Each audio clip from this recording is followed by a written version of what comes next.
Mystic vibration numerology.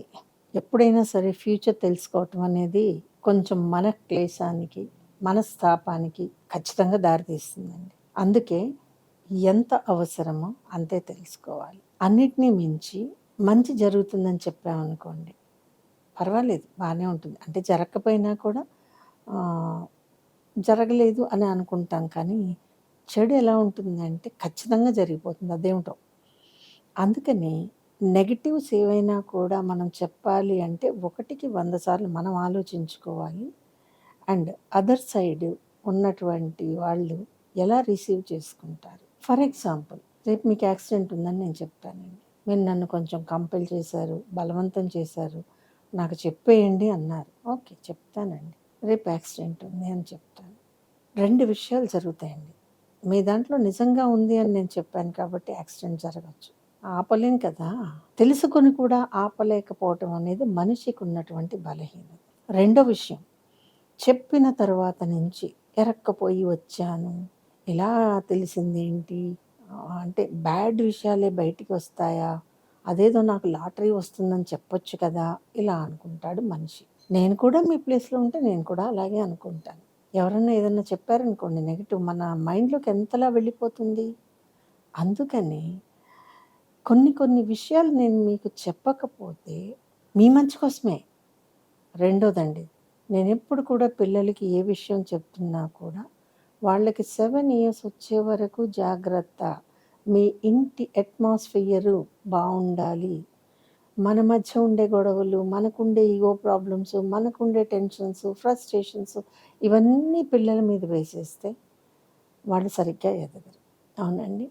అది కాకుండా ఇప్పుడు ప్రపంచంలో ఉన్న కొత్త వ్యాధులు నాకు తెలిసి ఒక 40 ఏళ్ల క్రిందైతే లేవు. మ్యాక్సిమం లేవండి. అప్పుడుండేవేవో ఉన్నాయి.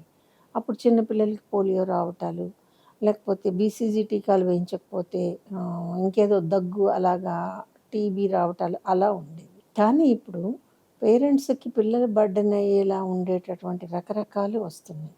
కొంతమందికి బ్రెయిన్ దగ్గర వాటర్ లీక్ అవ్వటం, లంగ్స్లో వాటర్ తక్కువైపోయి లంగ్స్ కొంచెం ఇట్లా ష్రింక్ అయిపోయినట్లుగా అవ్వడము, హార్ట్స్లో హోల్స్ ఉండటము, డైజెస్టివ్ సిస్టమ్ సరిగ్గా ఏర్పడకపోవటము, రకరకాలుగా ఉంటున్నాయండి. దానికి కారణం మనం తీసుకునే ఫుడ్డా, లేకపోతే కడుపులో ఉన్నప్పుడు తల్లి పడే టెన్షనా, ఇవన్నీ పక్కన పెట్టేసేస్తే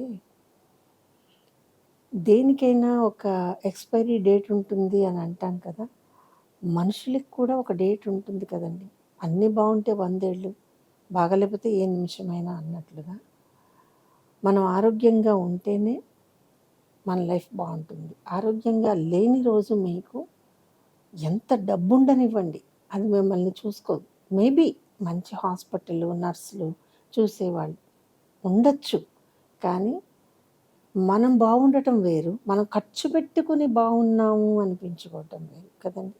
అందుకే కొన్ని విషయాలు చెప్పకూడదండి.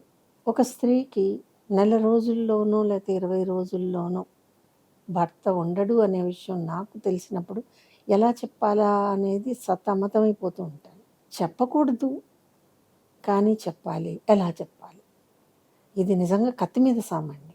ఒకవేళ వాళ్ళకి ఆల్ ఆఫ్ ఎ సడన్ జరిగిందనుకోండి, ఇవాళ కాకపోతే రేపన్నా సర్దుకుంటారు. కానీ ఇదే నేను 3 నెలల ముందు చెప్పేస్తే, ఈ 3 నెలల నుంచి రకరకాలుగా వాళ్ళు బాధపడిపోతూ ఆ ఇంట్లో వాతావరణాన్ని పాడు చేసుకుని ఆ వ్యక్తికి మనశ్శాంతి లేకుండా చేసేయడానికి అవకాశం ఉంటుంది. అందుకే నెగటివ్స్ ఎప్పుడు తెలుసుకోవాలి అని మాత్రం దయచేసి అనుకోకండి.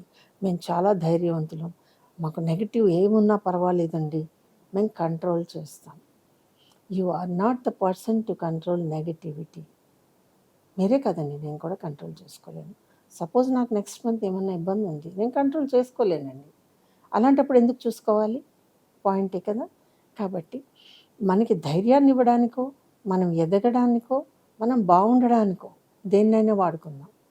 మనని కిందకి దిగజార్చేసి మనకి టెన్షన్ పెట్టేసేసి లేనిపోని బీపీలు తెప్పించే నెగటివ్ మనం తెలుసుకోకుండా ఉంటేనే మంచిది. ఎందుకు అంటే కొన్ని విషయాలు విన్నప్పుడు ఎంత చెప్పినా వీళ్ళు మారరు కదా అని అనిపిస్తుంది. అందుకని ఇలా మాట్లాడాల్సి వచ్చింది. ఏమైనప్పటికీ చిన్న పిల్లలున్న తల్లిదండ్రులు, శిశువులున్న తల్లిదండ్రులు దయచేసి మీ సమయాన్ని వాళ్ళకి కేటాయించండి. ఎవరి మీద వదలకండి. చెప్పాలనిపించింది. ఈ వీడియో కనుక మీకు నచ్చినట్లయితే లైక్ చేయండి, షేర్ చేయండి, మా ఛానల్ని సబ్స్క్రైబ్ చేయండి.